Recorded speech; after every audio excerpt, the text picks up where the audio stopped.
खुलुमबाय नोंथांमोनखौ आं चेनेलाव बयखौबो बरायहरबाय। दिनै जों मानसि गोमानायनि बागै माखासे खोथा सावरायगोन।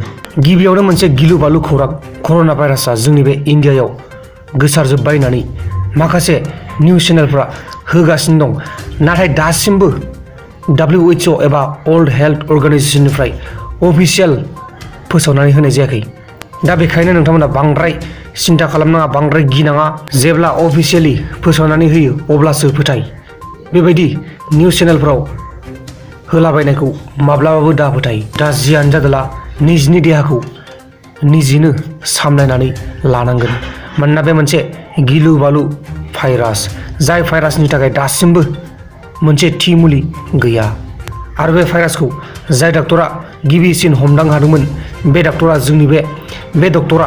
जोंनि बे बुहुमाव गैलिया। दा जियानो जादोला जायबा मानसिया गोमादों बे मानसिनि मुङानो जाबाय निमिका ब्रह्म।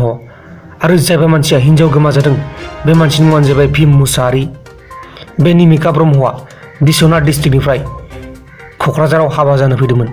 बे निमिका ब्रह्मनि गामिया जाहैबाय आलायखुंग्रि, बिश्वनाथ डिस्ट्रिक्ट। आरो लोगोसे बे भीम मुसाहारिनि डिस्ट्रिक्टआथ' क'क्राझार डिस्ट्रिक्ट, गामिया कहुला, पुलिस थानाया जाहैबाय गसाइगाव। दा बे निमिका ब्रह्मखौ सोरबा सोरबा दिल्लीयाव दं, सोरबा सोरबा बेंगालराव दं, सोरबा सोरबा बिश्वनाथाव दं, सोरबा सोरबा क'क्राझाराव दं होननानै बुंलागासिनो दं। नाथाय दासिमबो बे निमिका ब्रह्मआ बबेयाव दंमारो बेखौ मोजाङै थि मिथिनाय जायाखै। 19 फेब्रुवारि खालार खालिनो बे निमिका ब्रह्मआ गोमादों। दिनैसिम गोमानाया खमैब्लाबो 15 दिन बारलांबाय। दा बेखायनो बे निमिका ब्रह्मखौ सोरबाफोर नुदोंब्ला दिल्लीयावनो जा, बेंगालरावनो जा, बा अल इन्डियायावनो जा, जुदि नोंथांमोना नुयोब्ला बे भीम मुसाहारिनो नोंथांमोना कन्टेक्ट खालामनानै फोरमायहरनो हागोन।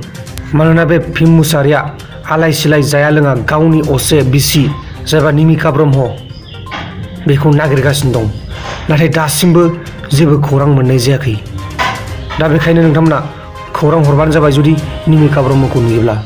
नैबे स्क्रिनाव नुनाय नाम्बारफोराव एबा अनजिमाफोराव नोंथांमोना फन खालामनानै खौरां हरनो हागोन, फोरमायहरनो हागोन। आसा खालामो नोंथांमोना बे निमिका ब्रह्मखौ नुयोब्ला फोरमायहरगोन होननानै। नैबे नुबाय थानायानो जाहैबाय निमिका ब्रह्म, बेनो गोमानानै दं। नोंथांमोना बे निमिका ब्रह्मखौ मोजाङै नायनानै ला। लोगोसे नैबे नुबाय थानायानो जाहैबाय भीम मुसाहारि, जायबा निमिका ब्रह्मनि असे फिसाय। बे भीम मुसाहारियानो भिडिअ खालामनो थाखाय रिकुवेस्ट हरदों आरो आंबो अनखांखां मोननानै दिननि बे भिडिअखौ खालामनानै होनाय जाबाय। मानोना बे निमिका ब्रह्मआ गोमानाया गोबावसै, खमैब्लाबो 15 दिन बारलांबाय। नोंथांमोना दिननि बे भिडिअआव गोबां खोथा मिथिबाय जानो हागौ कर'ना भाइरास आरो लोगोसे निमिका ब्रह्मनि बागै।